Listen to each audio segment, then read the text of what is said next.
नमस्कार। School of Mahavidya में आप सबका स्वागत है। श्री विद्या क्या है? उसके अधिकारी सब लोग नहीं होते हैं। जी, स्त्रियों को भी उतना ही अधिकार है। वो तो नहीं कर सकते। ऑनलाइन भी दीक्षा दी जाती है। तो शास्त्र का अपराध हो रहा है। शक्तिपात, घातक पुरवार हो सकता है। तो दीक्षा का क्या महत्व है? जो हमारे जीवन की दशा बदल दे। हम कैसे वो प्रमाणित करें कि यही ऑथेंटिक चीज है? ये कठिन प्रश्न पूछ लिया है। श्री यंत्र क्या है?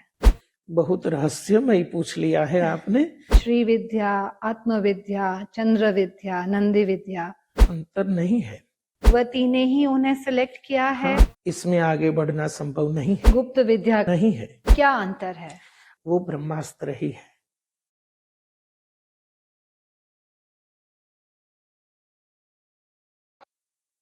नमस्कार।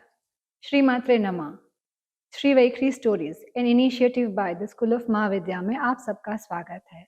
आज हम श्री विद्या के मिश्राचार मार्ग के साधक पूज्य श्री हिरेन भाई शास्त्री जी से श्री विद्या, महाविद्या तथा अन्य गुप्त विद्याओं के रहस्य के बारे में एवं उनके अनुभवों तथा विविध विषयों पर विशेष जानकारी प्राप्त करेंगे। आइए मिलते हैं श्री हिरेन भाई शास्त्री जी से। नमस्कार गुरुजी। श्री मात्रे नमः। श्री मात्रे नमः। जय जय श्री सरकार। श्री वैखरी स्टोरीज में आपका स्वागत है। गुरुजी, हम सब ये जानना चाहते थे कि श्री विद्या क्या है? श्री विद्या 10 महाविद्याओं की थर्ड जो त्रिपुर सुंदरी है, उनको ही श्री विद्या बोला जाता है। श्री विद्या को हमें महाविद्या भी कहा जाता है, हमने सुना है ऐसा। तो महाविद्या और श्री विद्या में क्या अंतर है? महाविद्या 10 है जी। काला, काली, तारा आदि। श्री विद्या है वो थर्ड को, त्रिपुर सुंदरी को ही बोला जाता है जी। क्योंकि 10 महाविद्याएं जो हैं उसमें से त्रिपुरा सुंदरी जो है वो भुक्ति मुक्ति प्रदायिनी है। वो भोग देती है, ऐश्वर्य, सत्ता, पद, संपत्ति, सुख, शांति, कीर्ति, ये सब देती है और अंत में बहुत ही कृपा कर कर मोक्ष प्रदान करती है। अच्छा, भुक्ति मुक्ति प्रदायिनी। तो श्री विद्या का प्रादुर्भाव कहाँ से हुआ? ये महाविद्या का प्रश्न है। जैसे हमने सुना ही होगा कि प्रजापति दक्ष ने भगवान शंकर का अपमान करने के लिए यही एक उद्देश्य से अपनी संपत्ति का प्रदर्शन करने के लिए बृहस्पति सौ नामक यज्ञ किया। भगवान महादेव का प्रथम विवाह दक्ष पुत्री सती से हुआ था। दक्ष ने यज्ञ का आमंत्रण अपनी बेटी को नहीं दिया। देवताओं की वजह से सती को मालूम पड़ा कि हमें, मेरे पिताजी यज्ञ कर रहे हैं, हमें आमंत्रण नहीं है, तो उसने वहां जाने की जिद की। भगवान शंकर मना कर रहे हैं कि जो देहाभिमान से युक्त है ऐसी जगह उस व्यक्ति के यहाँ बिन बुलाए हमें नहीं जाना चाहिए। सती ने ऐसा सोचा कि महादेव हमें एक सामान्य स्त्री की तरह ट्रीट कर रहे हैं, तो अपनी शक्ति का प्रदर्शन करने के लिए कि हम कौन हैं, ऐसा महादेव को दिखाने के लिए अपने शरीर से 10 आकृतियां प्रकट कर ली। महादेव घबरा गए और 10 दिशाओं में दौड़ने लगे, भागने लगे। तो सभी दिशाओं में से एक एक देवी ने उसको रोका। ये जो 10 सती के शरीर से प्रकट हुई, उनको 10 महाविद्या बोलते हैं। अच्छा, तो कौन कौन सी है 10 महाविद्या? 10 महाविद्याओं में क्रम से प्रथम है काली जी, दूसरी है तारा जी, तीसरी है हमारी श्री विद्या षोडशी ललितांबिका जो भी है त्रिपुर सुंदरी जी, चौथी है भुवनेश्वरी जी, पंचमी है भैरवी, षष्ठी छिन्नमस्ता, नमस्ते। फिर धूमावती, धूमावती। फिर बगलामुखी, जी। फिर मातंगी और अंत में कमला। तो ये जो सारी विद्याएं हैं और आपने कहा ललिता त्रिपुर सुंदरी, तो उसमें एक बहुत ही प्रचलित जो स्तोत्र है ललिता सहस्त्र नाम, जी, उसमें भी कहा गया है कि श्री विद्या, आत्मविद्या, चंद्र विद्या, नंदी विद्या, तो ये सब विद्याओं में क्या अंतर है? ये विद्याओं में वैसे तो कोई अंतर नहीं है, लेकिन ये आत्मविद्या तो नंदी विद्या अथवा तो श्री विद्या, महाविद्या, ये सब विद्याएं आत्मपरक तत्व के लिए प्रयोजन होती है। अच्छा। अपनी अपनी शाखाओं के भेद से जी। जो जिस भी शाखा का हो, जिस कुल का हो, गुरु परंपरा से जो भी हो, ऐसे आचार पर ऐसा जो पूजन विधि का जो क्रम होता है उनका, उन सब के अलग अलग ये नाम है। तो हम ये कह सकते हैं कि जैसे आपने बताया कि अलग अलग विधि, अलग अलग परंपरा या कुल होते हैं अलग अलग, तो इसमें भी क्या अलग अलग संप्रदाय या ऐसे कोई पंथ होते हैं श्री विद्या में? संप्रदाय तो शाक्त संप्रदाय ही है, जी। और कोई श्री विद्या में और कोई तो होता नहीं है। जी। लेकिन ये जो शाक्त संप्रदाय में श्री विद्या है, उसके 2-4 कुल है। जी। जैसे श्री कुल बोलते हैं, काली कुल, ये मुख्य 2 हैं।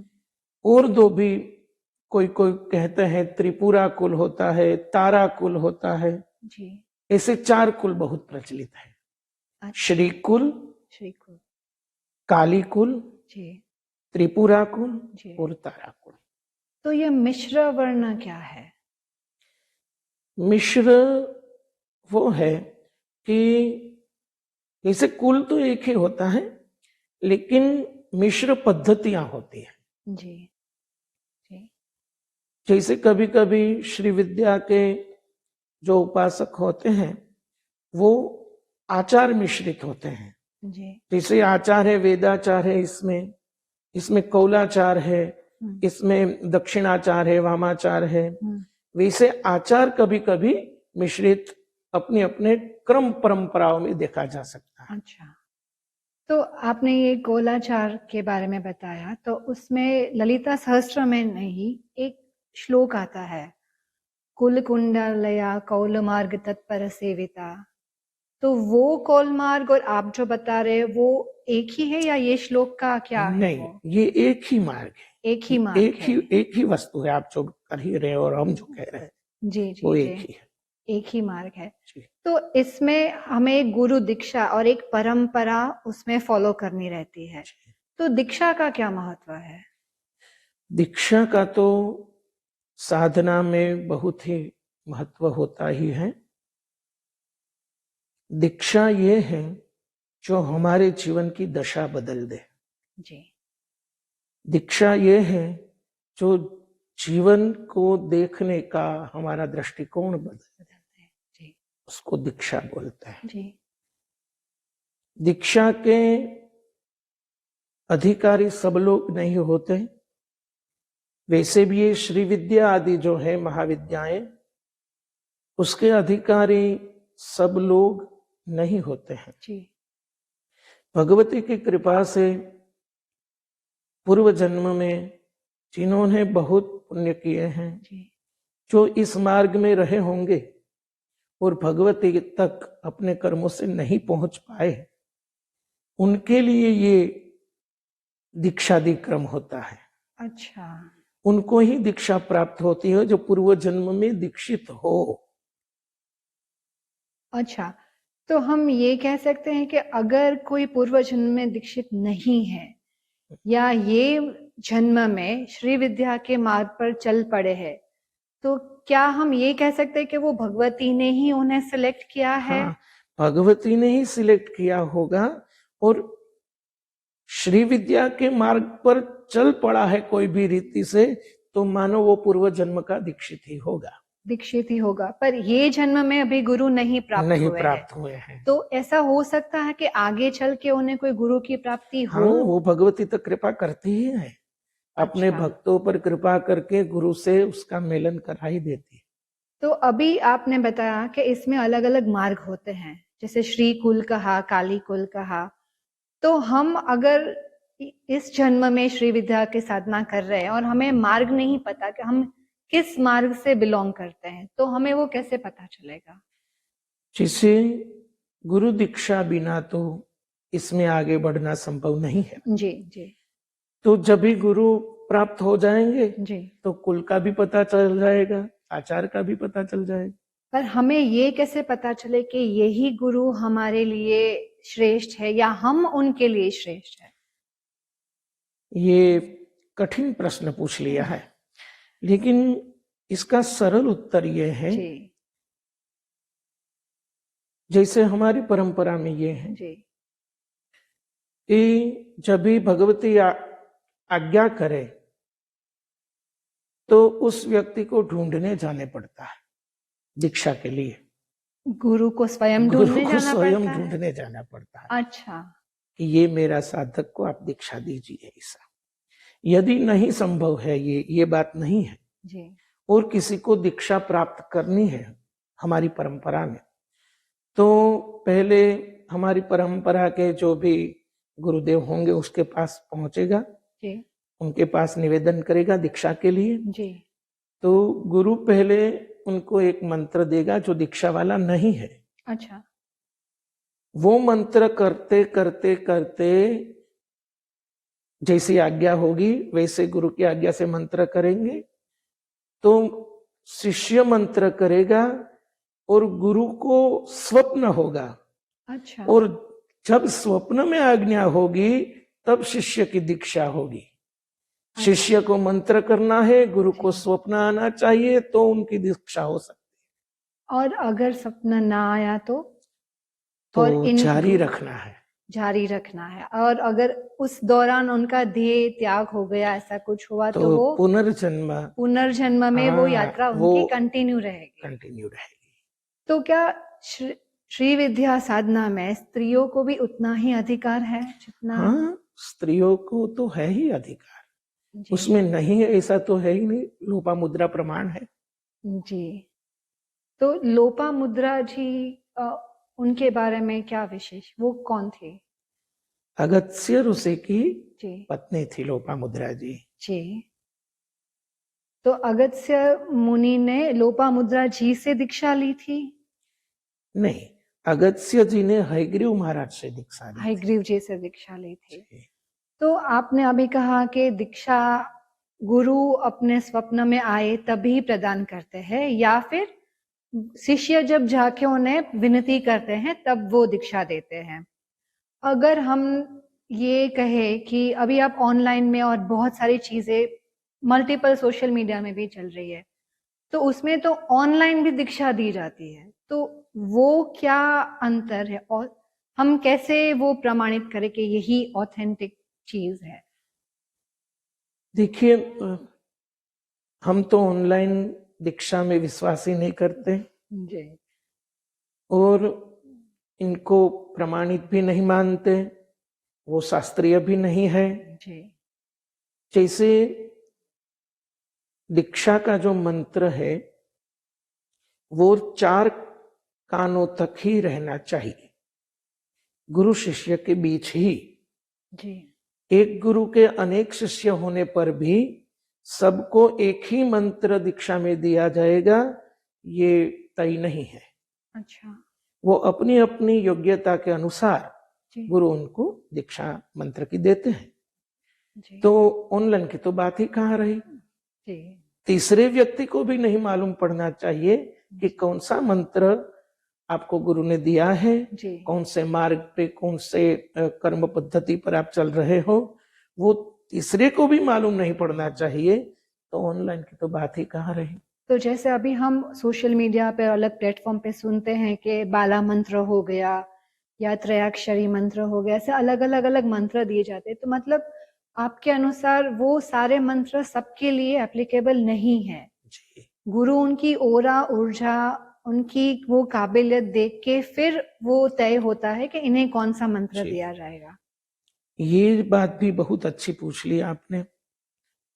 जब मंत्र दीक्षा होनी है जी तो उसके पहले के जो भी नियम है, रूल्स फॉलो करने होते हैं, तभी जाकर ये सब देह शुद्धि आदि होता है, न्यास जी शुद्धि से। तो गुरु शक्तिपात दीक्षा करते हैं पहले। जी शक्तिपात की अपनी अपनी पद्धतियां होती हैं। तो वो शक्तिपात से सदगुरु देव जो होते हैं उनको मालूम पड़ता है कि इनकी चेतना जी कहाँ पर ठहर गई है, अच्छा ये किस लेवल पर है, जी इसको आगे कैसे बढ़ाना है, जी कितना स्लो चलेगा, कितना जी तीव्र चलेगा जी ये शिष्य। जी तो उसके ऊपर से ये तय होता है कि ये किस दीक्षा मंत्र के काबिल है, अच्छा और उनको ये दीक्षा मंत्र देने के बाद किस तरह से प्रतिदिन उनको ये करना है। अच्छा, तो आपने कहा वो शक्तिपात, तो शक्तिपात से हम ये माने कि it is a kind of एक जीपीएस है या एक सिस्टम है, या गुरु वो शिष्य में एक सॉफ्टवेयर डाउनलोड करता है जिससे वो कनेक्शन बना रहे जी और उसकी जैसी उन्नति आगे आगे गति होती है वो ट्रैक कर सके जी उसके लिए। जी। गुरु को हम जानते हैं, गुरु पूर्णिमा के अवसर पर हमें सदगुरुदेव के पास जी अपना प्रणाम निवेदन करने जाते ही हैं। जी तो हमारी परंपरा में 2 दिन जाना ही होता है। जी एक तो जो दीक्षा का हमारा दिन हो, जी उस दिन प्रति साल प्रति वर्ष गुरु के दर्शन को जाना है, और गुरु पूर्णिमा को, ये 2 दिन सदगुरुदेव के सानिध्य में ही रहना होता है। जी वहां जाकर आप पंचांग या साष्टांग प्रणाम करेंगे, जी श्री गुरु चरणारविंद में अपना सिर झुकाएंगे, तो अपने आज्ञा चक्र के ऊपर गुरुदेव का दाहिना पैर जो है वो छुएंगे उससे, तो गुरुदेव को पता चल जाएगा कि आपकी साधना कहाँ पहुंचे, आपकी चेतना कहाँ पहुंची, आप कितने आगे बढ़े और अब आपको क्या करना है। तो आज के आधुनिक टर्म्स में हम कहें तो वो सॉफ्टवेयर अपडेट होता जाएगा उससे। जाएगा जी। जी, तो गुरुजी आपने अभी कहा कि ये श्री विद्या है तो वो गुप्त मार्ग है, और ललिता सहस्त्र में भी आता है जैसे गुप्त विद्या, आत्मविद्या, ये सब, उसमें भी नंदी विद्या, नटेश्वरी, उसमें भी आता है। तो अगर ये सही में गुप्त विद्या है तो अभी सरेआम मतलब ये प्लेटफॉर्म पे, सोशल मीडिया, वहां पे ये क्यों इतना प्रचार हो रहा है? कोई जो ये कर रहा है जी तो ये स्वतंत्र भारत है, सब स्वतंत्र नागरिक है, स्वतंत्र रीत से अपने आप हाँ, कर रहे हैं, लेकिन वो अशास्त्रीय है, वो पक्का है, जी उसको हम रोक नहीं सकते। जी जी लेकिन उनको खुद को भी ये पता होने पर भी यदि ये कर रहा है तो शास्त्र का अपराध हो रहा है। जी। गुरुजी, आपने दीक्षा पद्धति के बारे में भी समझाया अभी, तो एक उपासक या साधक, उसमें क्या अंतर होता है? वैसे एक ही है उपासक या साधक, लेकिन मैं अपने ओर से ऐसा मानता हूं कि उपासक जो होता है वो संतत अपने इष्ट के करीब होता है। साधक का अर्थ है कि उसको कुछ चाहिए। अच्छा साधना इसलिए है कोई सिद्धि चाहिए, अच्छा सिद्धि के लिए साधना होती है। जी तो साधक जो सिद्ध करने के लिए कुछ कर रहा है उसको साधक बोलते हैं, और जो अपने इष्ट के लिए, जी उसकी प्रीति के लिए कुछ कर रहा है जी। उसको उपासक बोलते हैं। उपासक संतत होता है, साधक साधना मिलने, साध्य मिलने से, सिद्धि मिलने से उसकी साधना पूरी हो जाती है, वहां पूरी हो जाती है। हाँ। तो इसमें भी जैसे हम LKG UKG नर्सरी में होते हैं या आए, तो इसमें भी क्या ऐसे हाँ, ऐसे कुछ? होता ही है ना। ये जो अपडेट वाली आपने बात बोली वो वही है। अच्छा, तो उपासक साधक फिर उसके ऊपर भी कुछ हाँ, ऐसे ऊपर होते हैं? ये साधक से उपासना करते करते ऐसे लीन हो जाते हैं जैसे देवीमय हो गए। जी। वो पूर्णाभिषिक्त हो जाते हैं गुरु से। तो अच्छा। फिर उसको किसी बात की पड़ी नहीं होती, सिर्फ माँ के अलावा। तो वो अवधूत योगी वाली हाँ, ऐसी अवस्था वाली फिर अवस्था उसमें हो आ जाती जाती है। है। अलख अच्छा। निरंजन वाली अवस्था हो जाती है, अवधूति जी। अवस्था बोलते हैं जी, उसको। जी। गुरुजी, आपने अभी बताया कि इसमें अलग-अलग परंपरा है, जैसे श्रीकुल हो गया, कालीकुल हो गया, दत्तात्रेय परंपरा, ऐसे अलग-अलग तो क्या आज भी हमारे भारत में ये सब परंपराएं, संप्रदाय जो आप कहते हो, वो अभी भी विराजमान है? हाँ, श्री विद्या के तो अनेकों साधक हैं, लेकिन जैसे आप भी कह रहे हो अभी, वो गुप्त होते हैं, जी। अपनी बहुत पहचान छुपा के रखने में मानते हैं, जी। क्योंकि उसको समाज में यश कीर्ति की कोई आवश्यकता नहीं होती है, उसको भगवती ही आवश्यक है। जी। उसके लिए भगवती ही अनिवार्य है, जी। उसके सिवा कुछ अनिवार्य नहीं है। अच्छा। इसलिए दत्तात्रेय परंपरा, अगस्त्य वाली परंपरा, जी। लोपामुद्रा वाली कादि विद्या, हादि विद्या, संयुक्त विद्या, अच्छा। ये सब कौल मार्ग, वेदाचार, कौलाचार, दक्षिणाचार, वामाचार अभी भी भारतवर्ष में है ही। सभी विराजमान है सभी अभी भी है। विराजमान है, सभी। तो वो ऐसे मतलब वो कौन से एरिया में वो सब होगी, जैसे हिमालय हो ऐसे गया? उसका एरिया ऐसे नहीं कुछ होता, नहीं होता उसमें? क्योंकि जहां भगवती है जी। वहां वो है, और जहां वो है वहां भगवती है। तो ये जो हम कहते हैं कि 51 शक्तिपीठ जो हम कहते जी, हैं, तो ये सब क्या हम श्री विद्या या श्रीकुल ऐसे सब इसी में महाविद्या में वो होते हैं? महाविद्या में तो वो शामिल नहीं है, जी। लेकिन ये जो शक्तिपीठ है वो सती के ही अंग है। जी। जिस सती से 10 महाविद्याएं प्रकट हुई है, जी। उसी सती जी के ये अंग है। जहां आप अच्छा। जहां ये अंग पड़े जी। वहीं ये शक्तिपीठें हुई। जी। तो वैसे ही ये महाविद्या के अंगभूत ही हैं, जी। जी। जी। और जी। उस सभी में जी। ये श्री यंत्र, श्री विद्या की ही उपासना है।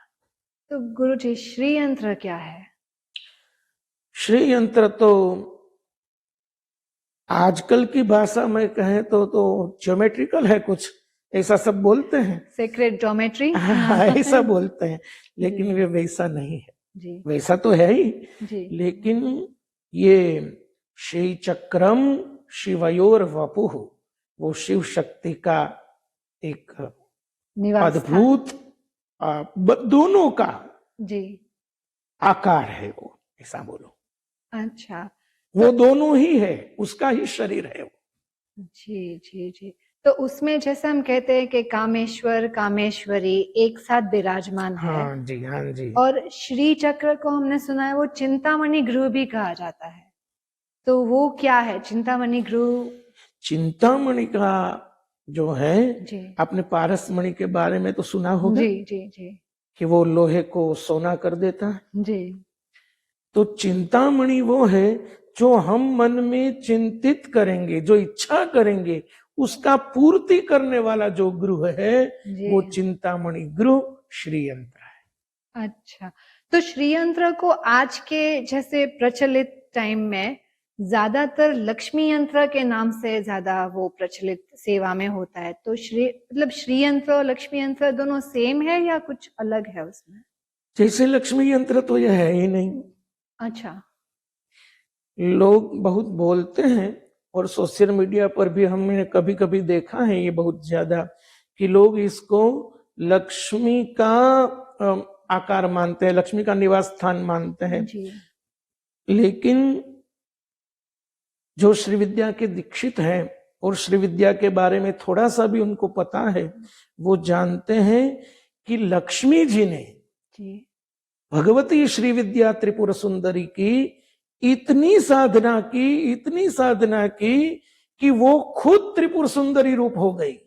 अच्छा। तो इसलिए लक्ष्मी के बहुत ही, इसलिए त्रिपुर सुंदरी ने ही लक्ष्मी जी को वरदान दिया है जी। इसलिए इसको लक्ष्मी यंत्र बोलते अच्छा, इसलिए भुक्ति मुक्ति प्रदायिनी हैं। सब उसमें आता है। लक्ष्मी जी ने बहुत साधना की, इसलिए जी। लक्ष्मी यंत्र उसका नाम ही ऐसा पड़ गया। लक्ष्मी यंत्र हो गया। जी जी जी। तो श्री यंत्र में जो उसका वो मेरु यंत्र कहते हैं और दूसरा है सब मेरु भूपुर, भूपृष्ठ। तो वो क्या होता है उसमें, दोनों में क्या अंतर है? भूपृष्ठ होता है वो सपाट ऐसा पृथ्वी की तरह होता है। जी मेरु पृष्ठ मीन्स पर्वत जैसा, जी वे वैसा होता है। तीसरा होता है कुर्म पृष्ठ, जी। जो काचबा के ऊपर मेरु होता है, अच्छा उसको कुर्म पृष्ठ बोलते हैं। अच्छा, उसको कुर्मा पृष्ठ। तो ये तीनों में क्या अंतर है? अंतर सिर्फ आकार का। आकार का है। अच्छा अच्छा। तो आपने जैसे अभी बताया कि एक उपासक होते हैं, एक साधक होते हैं, एक ऐसे होता है, तो इसके लिए अनिवार्य पात्रता या योग्यता क्या होनी चाहिए कुछ दीक्षा लेने के लिए? सबसे पहले तो पात्रता वाली जो बात है वो तो क्या कहे उसके लिए, लेकिन जब सत्संग हो जाता है, जी जब भगवती की कृपा हो जाती है, तो हमारा रोम रोम उसी तरफ ढलता है। जी तो प्रतिदिन के सत्कर्मों से, प्रतिदिन के शास्त्रीय जो उपासना पद्धति है उससे, अथवा तो भक्ति मार्ग का जो है उससे माँ माँ माँ माँ माँ ऐसा हो जाए, तो भगवती अति कृपा कर कर, कृपा तो नहीं बोलते, दया कर कर दया। बोलते हैं, क्योंकि हम तो दीन हैं, दिन है। तो दया कर कर अपने जी मंत्र के लिए उसको पात्रता प्रदान कर देती है। जी जी। तो गुरु जी, जैसे हमने ये भी सुना है कि ये पूरे भारतवर्ष में अलग अलग जगह 5 से 6 मतलब श्री चक्र के स्थापना की गई है शंकराचार्य द्वारा, तो वो उसमें क्या परंपरा है? जैसे कोई मठ है या क्या है वो जो स्थापना शंकराचार्य जी द्वारा की गई थी? शंकराचार्य जी द्वारा, आदि शंकर के द्वारा जो श्री विद्या का प्रचलन हुआ, जी तो उसके जो 4 मठ हैं जी चारों दिशाओं में, जिसको हम 4 धाम बोलते हैं, जी। तो 4 धामों में श्री ललिता की श्री यंत्र ही वहां विराजमान है। जी और परंपरा में अभी भी उनका पूजन शंकराचार्य के पद पर जो अभिषिक्त होते हैं जी उनके द्वारा होते रहते हैं। पूजन होता रहता है। तो आपने बार बार ये कहा कि त्रिपुरा सुंदरी, तो ये त्रिपुर क्या है? त्रिपुर वैसे जाने तो, वैसे तो भूर्भुवः स्वः इतना ही है त्रिपुर। पूरा ब्रह्मांड भी ले लो, वो भी त्रिपुर की व्याख्या में आ जाएगा। जी लेकिन हमारे गुरुदेव इसको ये कहते थे कि जो तीनों अवस्था में, जी बाल्यावस्था में, युवावस्था में और वृद्धावस्था में, तीनों में अति सुंदर ही लगती है, उसको त्रिपुर सुंदरी कहते हैं। जी जी। तो ये हमने ललिता सहस्त्र में भी काफी टाइम पढ़ा है कि नंदी विद्या, आत्म विद्या, चंद्र विद्या, श्री विद्या, ऐसे अलग अलग विद्याओं के बारे में इसमें वर्णन किया गया है। तो ये सब विद्या अलग अलग है या श्री विद्या के ही अलग श्री अलग, विद्या के ही अलग अलग रूप हैं, अलग अलग रूप है इसमें? तो ये कुछ कोई अलग अलग मार्ग की वो उसमें डिटेल दी हुई है या इसी का अलग अलग पूजन है? इसी का क्रम क्रम पूजन, जो पद्धतियां अलग अलग जो भी कुल में है, उसी का नाम ये है। जी। और श्री यंत्र आपने कहा कि एक मेरु पृष्ठ होता है, तो वो मेरु पृष्ठ में उसके जो आकार दिए हुए हैं, तो वो किस प्रकार से होते हैं? वैसे 9 त्रिकोण हैं जी मुख्य, जी उसमें से 5 त्रिकोण हैं वो शक्ति का प्रतिनिधित्व करते हैं, 4 त्रिकोण है वो शिव का प्रतिनिधित्व करते हैं, और दोनों के सम्मिलन से 43 ट्रायंगल्स बनते हैं। जी और उसके बाद वो भूपुर वाला जो 3 होता है, वो इन सबको श्री यंत्र बोलते हैं। श्रीयंत्र, तो उसका कोई स्पेसिफिक टाइप होता है कि उसी प्रकार से वो बनाया जाए या? हाँ, वो तो बहुत रहस्यमय पूछ लिया है आपने, लेकिन मैं थोड़ा सा आपको ये दे दूं कि आजकल बाजार में जो श्री यंत्र बिकते हैं वो तो वैसे बनते ही नहीं है। अच्छा।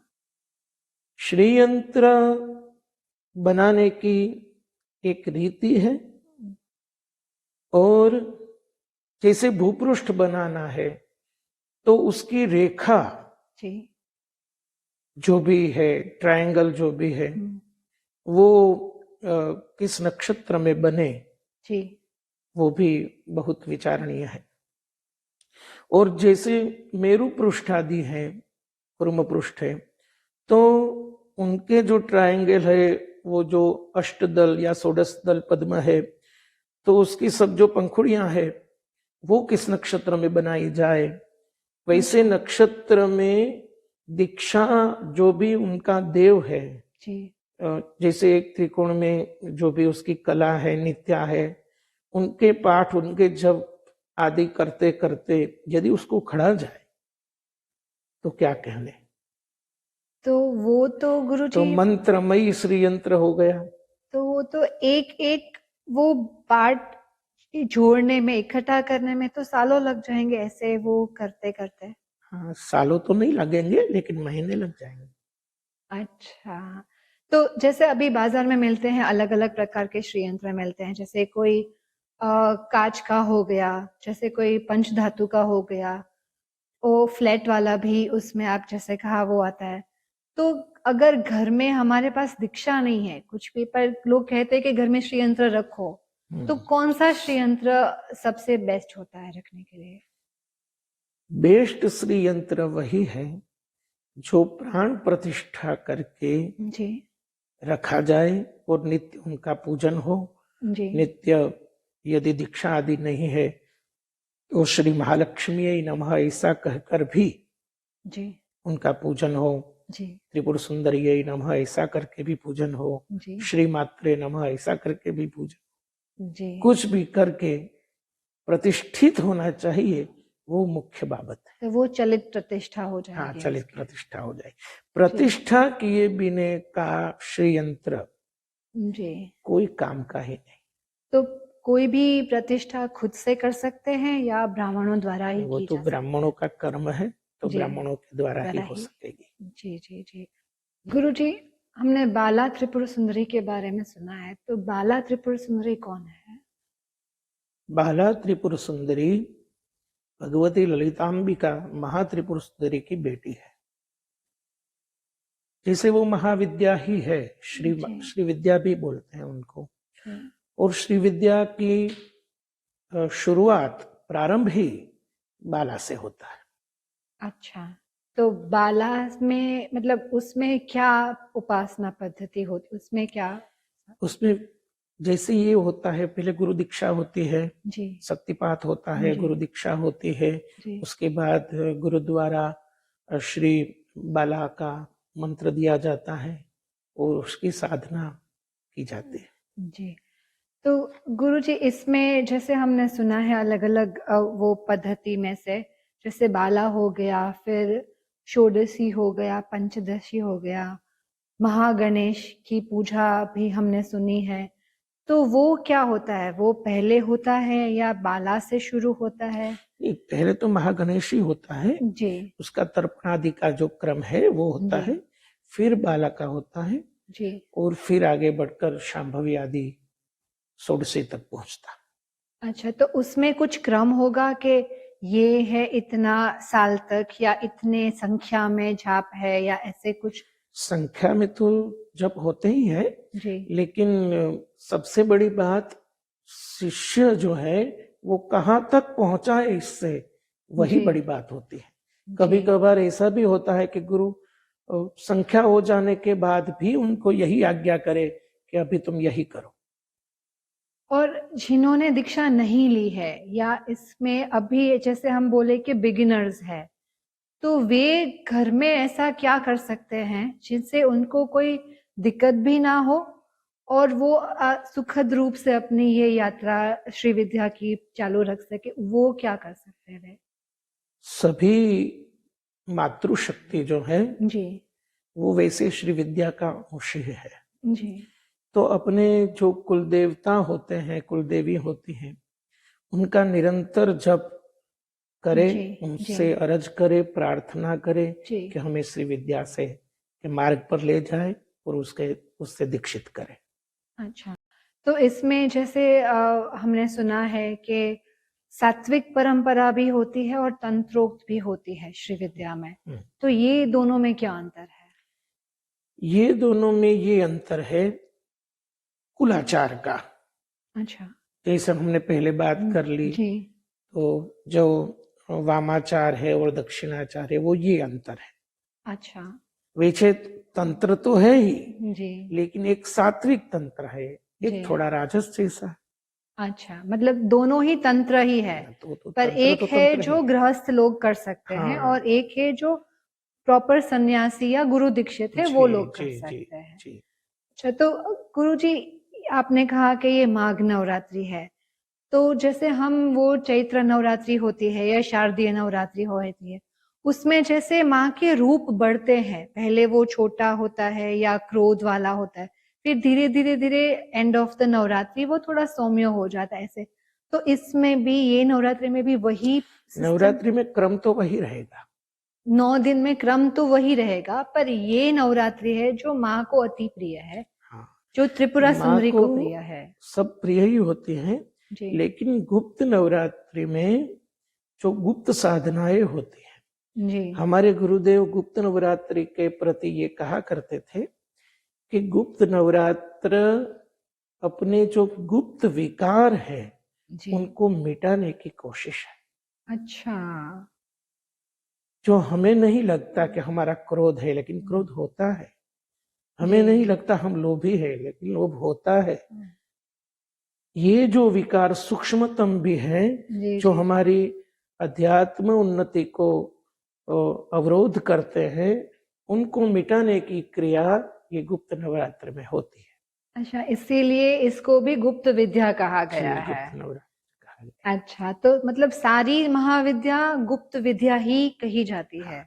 गुप्त विद्या इसलिए है क्योंकि ये मंत्र जो है उनके, जी वो ब्रह्मास्त्र से कम तो नहीं है। अच्छा तो जी ये बीज मंत्र होते हैं सब उनके, जी तो बीज से ही वृक्ष बनता है। जी जी जी यदि बीज कोई चुरा ले जाए, बीज को कोई नष्ट कर दे, जी अथवा तो बीज का जो पोषण होना चाहिए वो वैसा न हो, जी तो वृक्ष होगा ही नहीं, कमजोर जी होगा, फल नहीं लदेंगे। जी तो इसलिए गुप्त इसलिए रखा जाता है कि जी कोई इसका उपयोग वैसे न करे। जी लोक कल्याण के लिए है ये, जी जी जी किसी को नष्ट करने के लिए या जी कुछ भी और करने के लिए इसका उपयोग नहीं होना नहीं चाहिए। होना चाहिए। जी जी।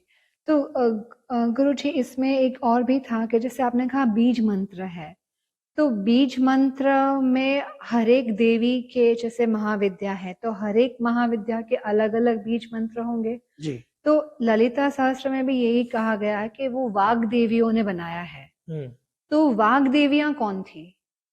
वाग देवियां मातृकाएं हैं। अच्छा जैसे षोडश मातृकाएं हैं, हाँ जी जी तो वैसे मातृकाएं षोडश स्वर जो हम कहते हैं अ आ इ ई उ ऊ है, जी और क ख ग घ अंग च छ ज झ ञ ट ठ ड ण ण, जी। ऐसे ये सब पूरी मातृका वर्णमाला ही जो वर्ण कही है। जाता है, हाँ, तो उसकी एक एक देवियां हैं। तो वो सारे ही जो वर्णमाला है वो सारे ही बीज मंत्र है, हम ये कह सकते हैं। जी जी तो आपने कहा ये वाग देवी और मातृकाएं हैं, तो उसमें योगिनियां भी आती है, जी सिद्धियां भी आती है, तो श्री यंत्र के हर एक अलग अलग वो जैसे चरण हम ऊपर जाते हैं आवरण, तो उसमें ये सब विराजमान है ये अलग सब अलग। विराजमान है। जी। अच्छा जिसको योगिनी कहते हैं, कोई दिव्य योगिनियां है, जी कोई रहस्य योगिनी है, कोई जी अति रहस्य योगिनी है, जी जी जी ऐसा सब। जी। तो और इसमें हमने ये भी पढ़ने में आया है कि ललिता सहस्त्र जो वाग्देवियों ने बनाया है, वो हर एक शब्द, हर एक श्लोक वो अपने आप में एक बीज मंत्र है, क्या जी। वो सही है? वो सही बात है। तो उसे हम उच्च स्वर में उच्चार करके गा सकते हैं या वो स्तोत्र है। स्तोत्र है? हाँ, तो जी। स्तोत्र तो उच्चार करके ही बोलना तो चाहिए। उच्च स्वर में हम करें तो उसमें कोई कोई दोष मर्यादा नहीं, भंग ऐसा कुछ नहीं नहीं होता। होता। तो वो कोई भी गृहस्थ, कोई हाँ, भी जो कोई भी, दीक्षित नहीं है हाँ, वो भी कर सकते हैं? नहीं वो तो नहीं कर सकते, गुरु की आज्ञा के ऊपर ही ये तो है। ललिता सहस्त्र भी बिना दीक्षा के आप नहीं कर सकते, नहीं, ऐसा क्यों? वो ललिता सहस्त्र जो है, जी। मैंने आपसे कहा कि वो ब्रह्मास्त्र ही है। अच्छा। यदि ठीक प्रोनाउंसिएशन नहीं हुए जी। तो घातक पुरवार हो सकता है। अच्छा। इसलिए जब गुरु की आज्ञा हो जाए तब कोई घात नहीं होती है। तो अपने आप से जी। साधना में आगे, मेरा मानना हमारे गुरुदेव की परंपरा से यही है जी। कि अपने आप इसमें आगे नहीं बढ़ना चाहिए, जी। अपनी समझ से भी नहीं बढ़ना चाहिए। जी। इसमें सिर्फ दृष्टि गुरुदेव की ही होनी चाहिए और उनके मार्गदर्शन में ही हम आगे बढ़ सकते हैं। हमारे गुरुदेव इसके बारे में एक बहुत ही बड़ी बात कहा करते थे, मुझे याद आ गई तो मैं आपको ये सुना दूं। एक शिष्य था जो गुरुदेव के पास पहुंच गया और उससे सीखने लगा। जब सब विद्यार्थी सीखते हैं, शिष्य लोग, लेकिन तेजस्वी बहुत था। गुरुदेव ने कहा नहीं और उसने फट याद किया नहीं। अच्छा। तो बहुत आगे बढ़ गया सबके।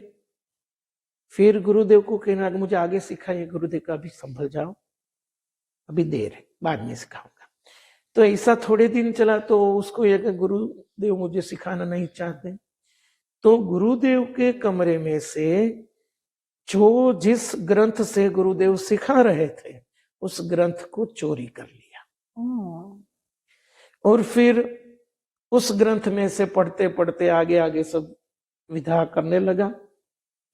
एक बार स्मशान में जाकर कोई विधा कर रहा है और अग्नि प्रकट की हुई है, मंत्र बोल रहा है और उसमें कुछ आया कि कमंडल के जल से अग्नि ऊपर छंटकाव करो।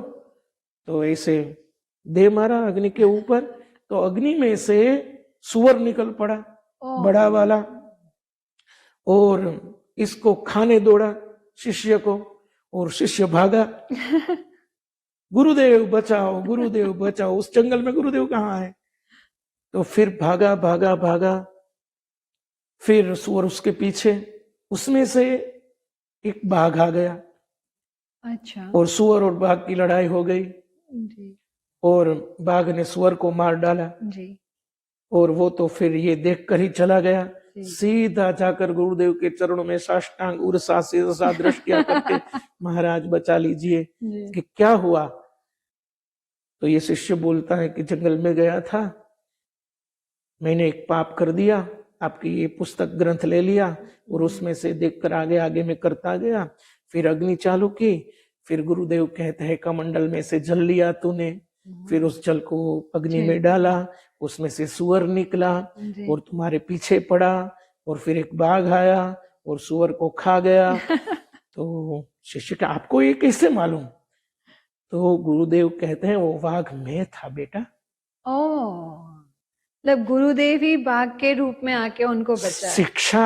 शिक्षा तो की, रक्षा भी की। जी जी जी जी। तो गुरुदेव हमारी रक्षा तो करते ही हैं जी, लेकिन ऐसा हमें क्यों करना कि हमें शिक्षा भी मिले? जी जी जी। इसलिए श्री विद्या की साधना हमेशा गुरुदेव के मार्गदर्शन में ही हो, वो बहुत जरूरी है। तो फिर तो जैसे सामान्य गृहस्थ लोग हैं वो तो स्तोत्र पाठ भी नहीं कर सकते ऐसे? ये ललिता सहस्त्र नहीं कर सकते। तो उसके लिए उसके लिए ये जैसे दुर्गा सप्तशती में सप्त श्लोकी पाठ है जी, ज्ञानी नाम अभी चेतांसी आदि का, दुर्गा द्वात्रिंशन माला मंत्र है जी जी जी वे कर सकते हैं, शक्रादि स्तुति है वे कर सकते हैं, देवी सूक्त है, जी नमस्तस्यै नमस्तस्यै जी जी जी नमस्तस्यै जी नमो जी नमः जी वाली ये जी। सब कर सकते हैं। तो उसमें उच्चार का कोई दोष भंग ऐसा कुछ उच्चार नहीं? का दोष तो होता ही है उसमें सब भी में। होता है। उच्चार दोष तो सब में ही है, अच्छा लेकिन उच्चार दोष जब साधना में, जैसे अ, ललिता सहस्त्र है वो साधना का विषय है श्री विद्या का। जी ल- श्री विद्या के जो मंत्र हैं वो श्री विद्या की साधना का विषय है, जी उससे प्रार्थना नहीं होती है, जी। ये साधना का है विषय, साधना का विषय है। उपासना का विषय है। प्रार्थना है वो भक्तिमय होती है। जी सर्व मंगल मांगल्ये मंगले शिवे शिवे सर्वार्थ सर्वार्थ साधिके जी शरण्ये त्र्यंबके गौरी नारायणी, नमोस्तुते। ये प्रार्थना है। जी जी हम आपको नमस्कार कर रहे हैं, जी जी ऐसे हम आपके जी शरण में हैं, हमारा दुख दारिद्र्य जो भी है आप मिटाइए, जी जी ये जी प्रार्थना है। तो प्रार्थना में आपका भाव चलेगा, जी लेकिन जब साधना स्वरूप ले ले तब भाव तो होना ही चाहिए, लेकिन उच्चार शुद्धि बहुत जरूरी है। उच्चार ठीक नहीं है, प्रोनाउंसिएशन नहीं है, तो मानो आप आगे नहीं बढ़ सकते। अच्छा जी जी। तो भाव रूपिणी एक माँ का नाम भी है श्री हाँ, विद्या में। हाँ। तो अगर हमारा उच्चार आगे पीछे कुछ हुआ कभी ऐसे? निष्काम यदि होंगे जी तो कोई दिक्कत नहीं होगी। अच्छा, जैसे साधना पद्धति से आप कर रहे हो तो वो सकाम हो गया, तो उसमें उच्चार आपकी मर्यादा उसमें करना अनिवार्य है। अनिवार्य है, पर आवश्यक भी इतना ही है। अगर भक्ति मार्ग से आप कर रहे हो और हाँ, फिर ललिता का सहस्त्र का पाठ कर रहे हो तो हाँ, उसमें कोई प्रॉब्लम नहीं होगी प्रॉब्लम फिर? नहीं है। लालच नहीं है मन में कि इससे मुझे ये मिले, जी जी जी तो प्रॉब्लम नहीं हो सकती। जी जी लेकिन ये तो होना बहुत कठिन है, जी बहुत बड़े सिद्धों को भी ये नहीं हो पा रहा है। जी जी जी सच है, सच में। तो गुरुजी, आप अभी जो नवरात्रि आने वाले हैं, जैसे माघ नवरात्रि को, उसके लिए विशेष मार्गदर्शन क्या देंगे आप? जिनके पास श्री यंत्र है जी और जो ये साधना करना चाहते हैं, तो श्री विद्या से जो दीक्षित है वो तो गुरु परंपरा से करेंगे ही। जी भक्ति भाव से यदि कोई करना चाहे तो दुर्गा के सहस्र नाम है, जी लक्ष्मी सहस्र नाम है, जी उससे कर सकते हैं। ये सप्त श्लोकी दुर्गा है, उससे वो विधान कर सकते हैं। जी जी अपनी कुल परंपरा का जो भी विधान होते हैं नैवेद्य आदि, उससे भी उसका पूजन अर्चन तर्पण किया जा सकता है। जी जी। तो आपने जैसे कहा कि दुर्गा अष्ट श्लोकी है, सप्त श्लोक, तो वैसे ललिता में कुछ अष्ट श्लोकी या ऐसा कुछ उसमें नहीं होता? ललिता के तो कितने स्तोत्र हैं, बहुत है। अच्छा त्रिपुरोपनिषद है, उनका उपनिषद है पूरा। जी त्रिशती पाठ है, जी ललिता त्रिशती। जी जी जी सौभाग्य अष्टोत्तर शत पाठ है, जी। खड्गमाला है, खड्गमाला है, सौंदर्य लहरी है। सौंदर्य लहरी है, तो वो तो एक एक बढ़कर है। जी, तो ये सब भी हम बिना दीक्षा के नहीं कर सकते। इस दीक्षा सब में अनिवार्य मतलब है। श्री विद्या करो या कोई भी महाविद्या आप ले लो, हर एक में दीक्षा अनिवार्य है। अनिवार्य। अनलेस कि आप ऐसे सिर्फ भक्ति भाव से कर रहे हो तो आप कर सकते हो, अदरवाइज आप प्रणाम तो हम सबको कर सकते हैं जी भक्ति जी भाव जी से, जी। लेकिन साधना जब आ जाए साधना के लिए आप वो नहीं कर सकते। दीक्षा होनी अनिवार्य है। दीक्षा अनिवार्य है। तो श्री विद्या के मार्ग में आगे बढ़ने के लिए आप क्या मार्गदर्शन देना चाहेंगे? क्या राइट वे होना चाहिए एक साधक बनने के एक लिए? बात तो ये समझ लेना चाहिए कि सोशल मीडिया पर जो भी अंधाधुंध चल रहा है जी उसको बहुत माने नहीं।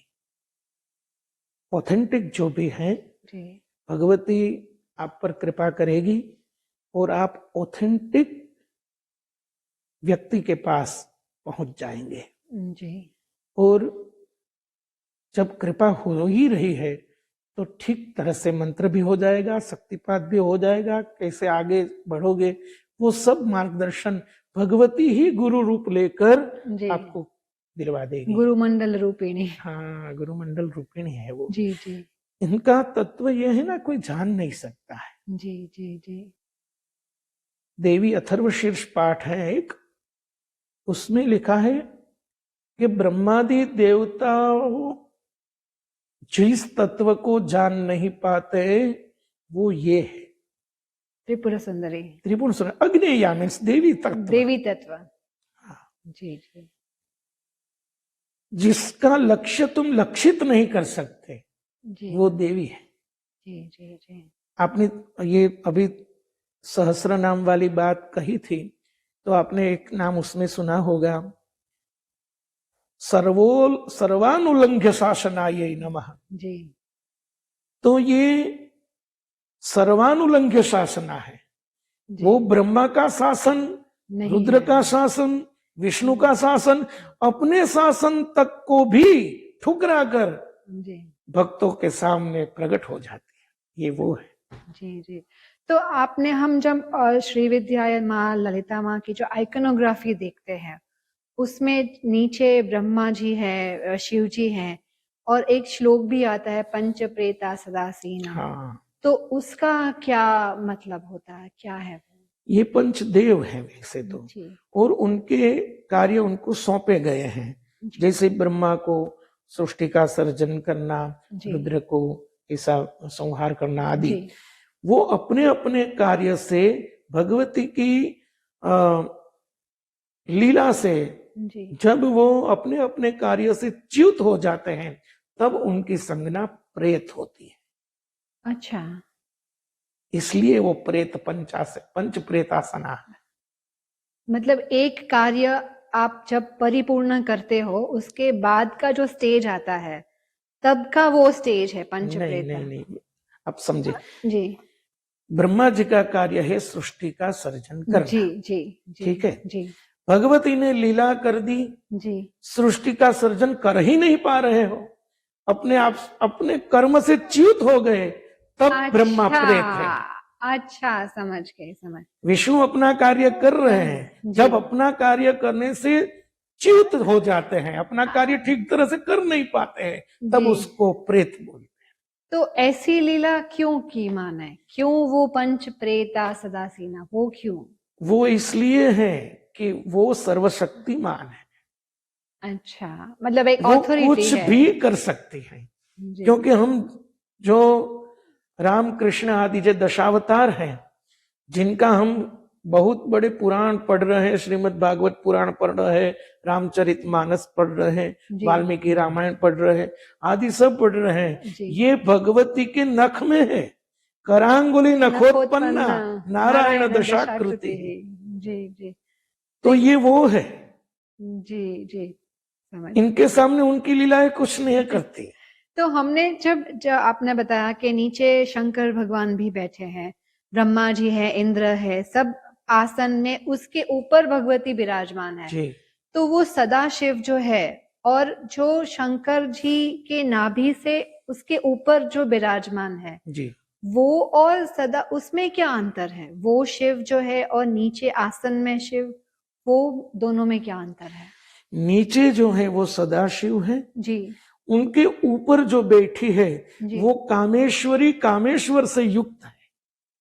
कामेश्वरी, ये कामेश्वरी का जो एक अंश का आधा जो है वो कामेश्वर है। जी जी वो जो शिव है, जिनको शिव भी बोलते हैं, जी जी जी। तो वो सदाशिव अलग है।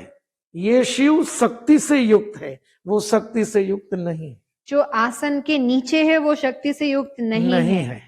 जो सोए है और उसके ऊपर विराजमान है, हाँ, वो शक्ति से शिव युक्त। शक्ति रूपा है। हाँ, दोनों वो शिव शक्ति एक रूपिणी। हाँ। जी जी जी जी जी।